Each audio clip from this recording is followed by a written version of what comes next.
Chapter 20 is Peter Lynch's wide-angle look at history, crowds, and common sense in the stock market. He opens with memory and surprise. After John F. Kennedy's election, on November 9, 1960, the market rose slightly.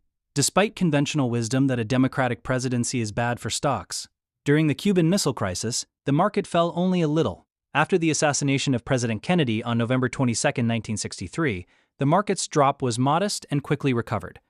Conversely, some policy moves that seemed trivial caused big one-day changes. In the 1970s, many of the largest one-day moves were actually gains, often for reasons you would not expect. The one event that did have a long, painful effect was the oil embargo by the Organization of the Petroleum Exporting Countries on October 19, 1973. That shock pushed the market down sharply over the next year and changed the economic picture.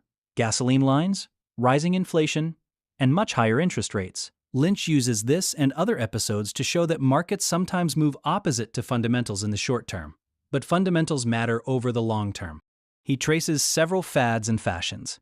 The Nifty 50 craze for high-quality blue chips in the late 1960s led to terrible losses in 1973 and 1974. A later romance with small technology stocks in the early 1980s produced a painful collapse for many of the same names. At the same time, the Japanese stock market, measured by the Nikkei average, went up dramatically between 1966 and 1988, creating puzzles for American investors who could not easily explain why prices kept rising even when valuations looked high. Lynch catalogs structural changes that reshaped markets. Institutions came to dominate trading. Brokerage firms shifted from partnerships, where partners' personal wealth was at stake, to corporate forms. The over-the-counter computer-driven markets and index funds made trading faster and turnover far higher. New instruments and practices appeared: leveraged buyouts, junk bonds, futures and options, and program trading. These trends increased liquidity, but they also increased short-term action and churn. And yet, amid all of this, Lynch keeps returning to surprising examples of simple corporate success. A sleepy five-and-dime chain called S.S. Kresge reimagined itself into Kmart and rose dramatically. A humble plumbing products company, Moscow, became one of the greatest fast growers over several decades.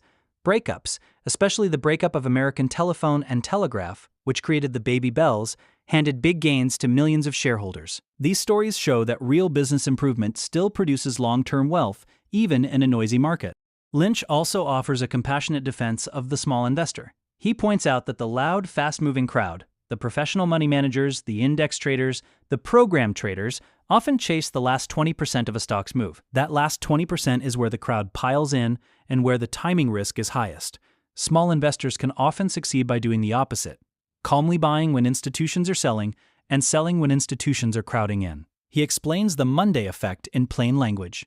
People get 2 days to worry, read gloomy articles, and call each other, so by Monday morning, selling pressure is often heavier. By late Monday, the fundamentals resurface, and stocks commonly recover through the week. Lynch treats this not as a timing trick, but as insight into how emotion and time influence market moves. The chapter ends with a long, practical list of lessons and reminders. Expect sharp market declines from time to time. They are normal, not catastrophic by themselves. Market declines are buying opportunities for good companies you like. Trying to predict the market's direction over a year or two is usually impossible. You do not need to be right all the time to come out ahead. A manageable majority of good calls will do. Big winners and takeovers are often surprises.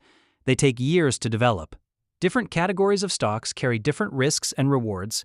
Match your holdings to your knowledge and temperament. Watch fundamentals, not the headlines. Prices can move opposite fundamentals in the short run, but earnings and cash flow win over time. A stock's rising price does not prove you were right. A falling price does not prove you were wrong.